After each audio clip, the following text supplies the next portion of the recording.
Hello friends, GK गुरुजी अड्डा के YouTube platform पे मैं शैलेश आप सभी का हार्दिक स्वागत करता हूं। प्यारे साथियों, जैसे कि आप सभी को पता है 7 जुलाई को आपका सीटेट का एग्ज़ाम होगा। प्यारे साथियों, आप सभी जो 150 मार्क्स का आपका टोटल पेपर होता है उसमें 130 नंबर कैसे लाएं, ठीक है। और जो बहुत कम पढ़े लिखे हैं, जिनकी तैयारी बहुत कम है अभी, वो लगभग अपना क्वालिफाइंग मार्क्स कैसे पाएं और कोशिश कि वो 100 प्लस कैसे आ जाएं, इन दो बिंदुओं पर आज हम चर्चा करेंगे। बात करेंगे हम पेपर 1 और पेपर 2 दोनों के लिए बात करेंगे। सबसे पहले आते हैं पेपर 1 पे। पेपर 1 का शेड्यूल समझते हैं।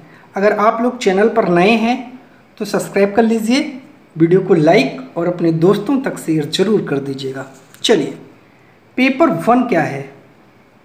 देखिए, इसमें आपको सबसे पहले सीडीपी मिलती है जो आपकी 30 नंबर की रहती है।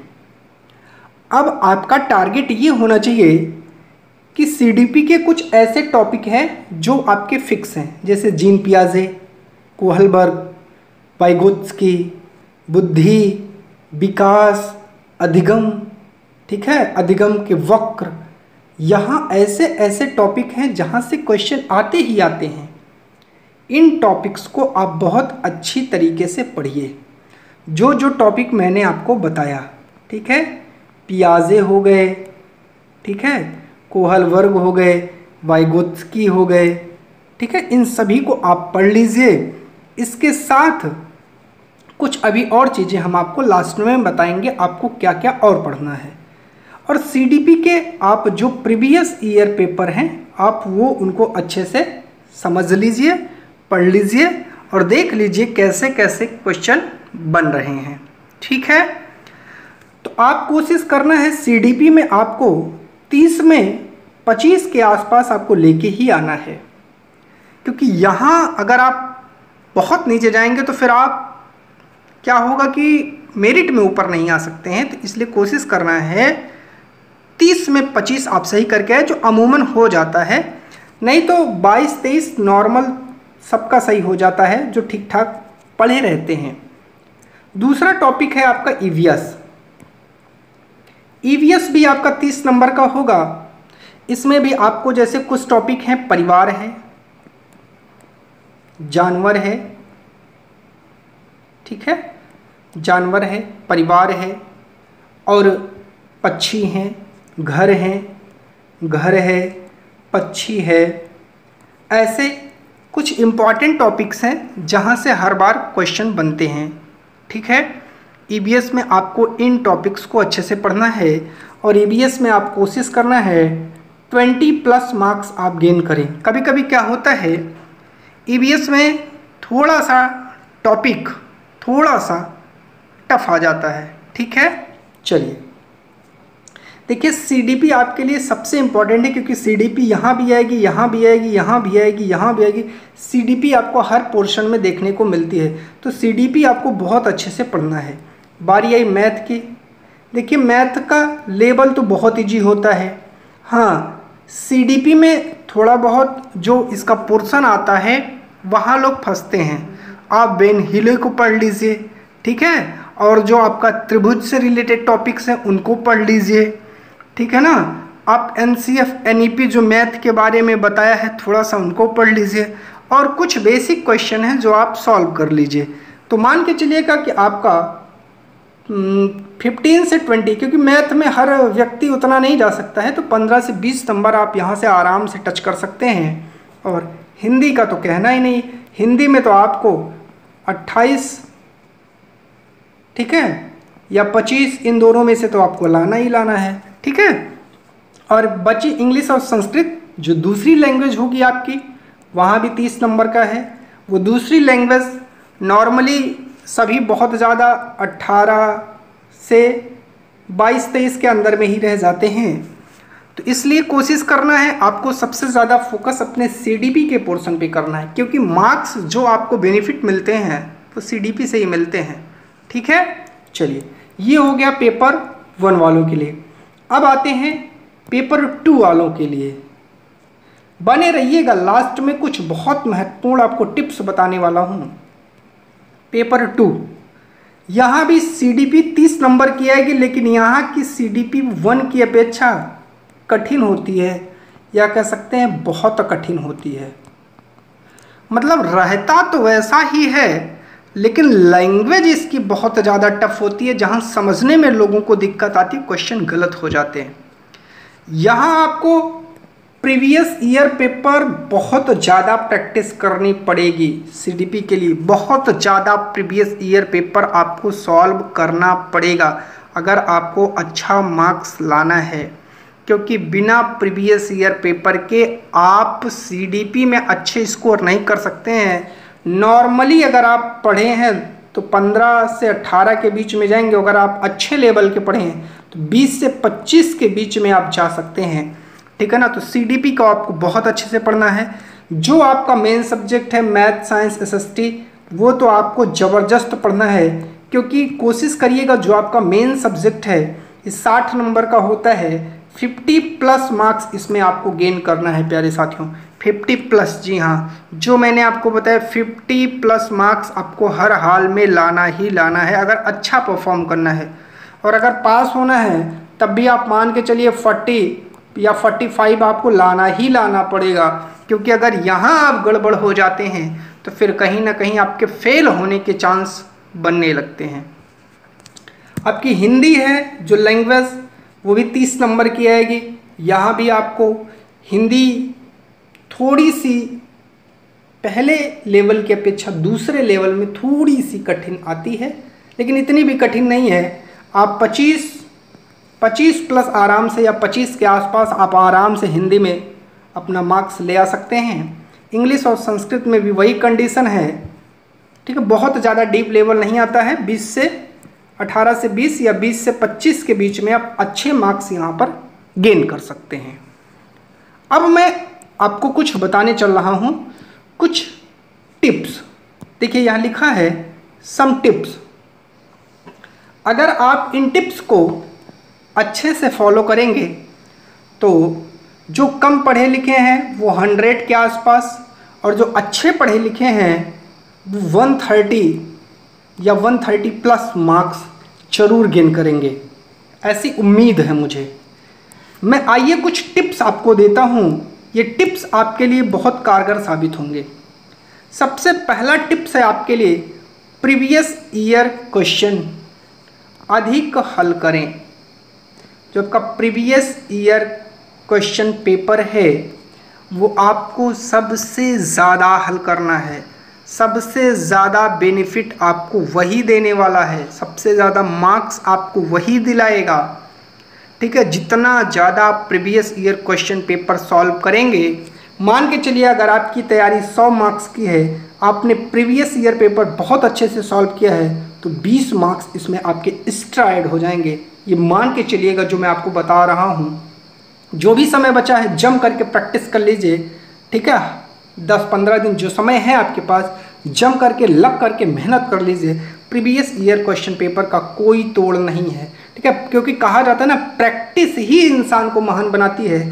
प्रैक्टिस यहीं से होगी, जहाँ से जो भी मिल जाए वो सब आप ले लीजिए। बहुत सारी चीज़ें फ्री ऑफ कॉस्ट हर जगह अवेलेबल हैं। आप प्रैक्टिस जरूर करिए, ठीक है। अगर आपको लगता है कि मुझे प्रैक्टिस कहाँ करना है, तो जो मैं चैनल पे करवाता हूँ उन क्वेश्चनों को देखिए। उसकी PDF के लिए अगर आप कहेंगे तो टेलीग्राम पे एक चैनल बना देंगे, वहाँ उसकी PDF दे देंगे, आप लोग प्रैक्टिस करिए। चलिए अगला टॉपिक है, बच्चा कभी फेल नहीं होता, फेल होती है शिक्षा व्यवस्था। ये याद रखना है आपको। ये दूसरा मेरा टिप्स याद रख लीजिएगा, तो कम से कम याद रख लीजिएगा। इस तरकीब से आप 5+ क्वेश्चन या 10+ क्वेश्चन चुटकियों में बहुत ही आसानी से सही करके आएंगे। ऐसे क्वेश्चन अक्सर पूछे जाते हैं, लोग गलत कराते हैं। याद रखिएगा, बच्चा कभी फेल नहीं होता, फेल होती है शिक्षा व्यवस्था, फेल होता है अध्यापक, फेल होती है उसकी व्यवस्थाएं, फेल होता है स्कूल। बच्चा कभी फेल नहीं होता।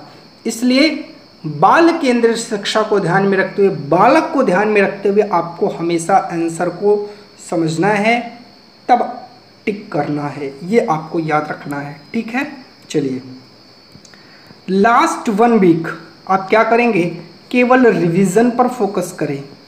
याद रखिएगा, लास्ट 1 वीक में कुछ नया पढ़ने का प्रयास मत करें। अभी आपके पास इधर 10 दिन है, आप इधर पढ़ सकते हैं। आप मान के चलिए 1 तारीख से तो आपको बिल्कुल भी कुछ नया बिल्कुल नहीं पढ़ना है। जितना आपने पुराना पढ़ा है, जितना आपने प्रैक्टिस सेट में जो चीज़ें आपने अच्छे से करी हैं, वहाँ जो चीज़ें आपको नई मिल करके आई हैं, उन्हीं सभी को आपको कुल मिला करके revision revision revision. Previous year paper के बाद दूसरा सबसे इम्पॉर्टेंट सेगमेंट आपके लिए जो है वह है प्रीवियस ईयर पेपर के बाद लास्ट 1 वीक केवल रिवीजन पर फोकस। एग्ज़ाम कक्ष में आपको सभी प्रश्न आराम से पढ़ना है। बहुत सारे भाई हैं प्रश्न को सही से पढ़ते नहीं, आंसर लगा देते हैं। अब प्रश्न पूछा कुछ दूसरा था और आंसर लगा दिया दूसरा, बाद में बहुत पछताते हैं। और ऐसे लोग ना 1 और 2 नंबर से फेल होने वाले सर्वाधिक होते हैं, क्योंकि ये पेपर को अच्छे से पढ़ते नहीं हैं और कहीं ना कहीं जल्दबाजी के चक्कर में अपने 2-4 मार्क्स कटवा लेते हैं और फेल हो जाते हैं, बहुत पछताते हैं। इसलिए ये आपको बहुत अच्छे से करना है। सभी प्रश्न को आराम से पढ़ना है, बिल्कुल जल्दबाजी में नहीं पढ़ना है प्यारे साथियों। आराम से धैर्य के साथ पढ़ना है, धैर्य के साथ आपको जवाब देना है। ठीक है, ये उनके लिए जो 1-2 नंबर से फेल हो जाते हैं या 1-2 नंबर से फेल हो गए हैं, याद रखिएगा। अगला टिप्स है आपके लिए, NCF NEP RT आपको अच्छे से पढ़ना है। यहाँ से 5 से 10 क्वेश्चन या 20 क्वेश्चन भी आपको देखने को मिल सकते हैं सारे सेगमेंट में मिला करके। तो 10 क्वेश्चन तो लगभग फिक्स रहते हैं, याद रखिएगा। ठीक है ना, हर सेगमेंट में यहाँ से क्वेश्चन बना दिया जाता है, तो आपको अपनी तैयारी को भी उसी तरीके से रखना है। ये टॉपिक्स आपको बहुत अच्छे से पढ़ना है। ठीक है, चलिए अब बात करते हैं उनके लिए जिनको डर लगता है फेल हो जाएंगे, वो फेल होने से कैसे बचें। देखिए, सबसे पहला टॉपिक है सभी क्वेश्चन हल करें। हाँ, उनको एक सलाह है, उनको सभी क्वेश्चन हल करना है, छोड़ना नहीं है। अगर आप छोड़ करके आ जाएंगे, हो सकता है आप 10 क्वेश्चन छोड़ रहे हैं, 10 क्वेश्चन में आपने तुक्का लगा दिया, 4 आपके सही हो गए, तो कोई नेगेटिव मार्किंग थोड़ी है जो आपको दिक्कत हो जाएगी। तो ये जो आपके सही हो गए ये तो आपको बेनिफिट दे देंगे। और अगर आप 10 के 10 छोड़ आए तो ये 4 का आपको घाटा हो जाएगा ना। तो कभी कभी 1-2 नंबर से फेल होने वालों में सबसे बड़ा ये भी सेगमेंट हो जाता है, वो जो नहीं आता छोड़ देते। छोड़िए मत, कोई भी आप तुक्का ही लगा के चले आइए, लेकिन लगा के, क्योंकि वहाँ माइनस मार्किंग नहीं है कि आपके मार्क्स कट जाएंगे। अगला है कि नेगेटिव मार्किंग आपके एग्ज़ाम में नहीं है। बिल्कुल आप ये डरिएगा मत कि मान लीजिए हमारे कुछ क्वेश्चन गलत हो गए हैं तो जो सही क्वेश्चन है उसके लिए क्या हमारे नंबर काट लिए जाएंगे, नहीं। ये सिर्फ एक क्वालिफाइंग एग्ज़ाम है, यहाँ आपको नेगेटिव मार्किंग नहीं देखने को मिलती है। चलिए अगला, बड़े आंसर को वरीयता देना है। जो आपको आंसर सबसे बड़ा दिख जाए, जब आपको लगे कि मुझे कुछ नहीं आ रहा है, मैं क्या करूँ इस क्वेश्चन में, तो आप उस क्वेश्चन में 90% सही होने की संभावना रहेगी जब आप बड़े आंसर के साथ जाते हैं। ठीक है ना, बड़े आंसर के साथ आपको जाना है, बड़े आंसर को प्रेफर करना है। अगर आप ऐसे 10 क्वेश्चन जो आपको नहीं आते हैं और आप बड़े क्वेश्चन को प्रेफर करें तो मान के चलिएगा 5 से 6 क्वेश्चन या 7 क्वेश्चन आपके सही जरूर हो जाएंगे। ठीक है, हमेशा आपको पॉजिटिव आंसर चुनना है, निगेटिव आंसर को काट देना है, केवल और केवल पॉजिटिव आंसर को चुनना है। टैग वर्ड्स आपको याद करना है। ठीक है, जितने टैग वर्ड्स आपके 2 प्रकार के होते हैं, एक तो होता है आपका पॉजिटिव टैग वर्ड, एक होता है नेगेटिव टैग वर्ड्स। जैसे मैं आपको बता दूं, दंड, केवल, ही, ये सभी के सभी नेगेटिव टैग वर्ड्स हैं। प्रोत्साहन देना, बच्चों को करके सीखने के लिए प्रेरित करना, ठीक है, ये सभी आपके पॉजिटिव टैग वर्ड्स हैं। टैग वर्ड्स की वीडियो भी चैनल पे पड़ेगी, आपको टैग वर्ड्स बताए जाएंगे कि कौन कौन से टैग वर्ड्स आपको एग्ज़ाम में बहुत ज़्यादा देखने को मिलते हैं, उन टैग वर्ड्स को आपको बहुत अच्छे से पढ़ना है। और मान के चलिएगा अगर आपने टैग वर्ड्स अच्छे से पढ़ लिया है तो 20 से 30 क्वेश्चन तो आप चुटकियों में सही कराएंगे बहुत तीव्र गति के साथ। टैग वर्ड्स तो लगभग हर जगह काम करता है, लेकिन 20-30 क्वेश्चन आपके मान के चलिएगा बहुत आराम से होने वाले हैं। ठीक है, इसी के साथ हमारे ये टॉपिक आज यहीं पर समाप्त होता है। एग्ज़ाम के 1 वीक पहले हम आपके साथ फिर इसी टॉपिक से रूबरू होंगे कुछ और एडिशन चीज़ों को लेकर के। ठीक है, आज के लिए बस इतना ही। बहुत बहुत धन्यवाद प्यारे साथियों।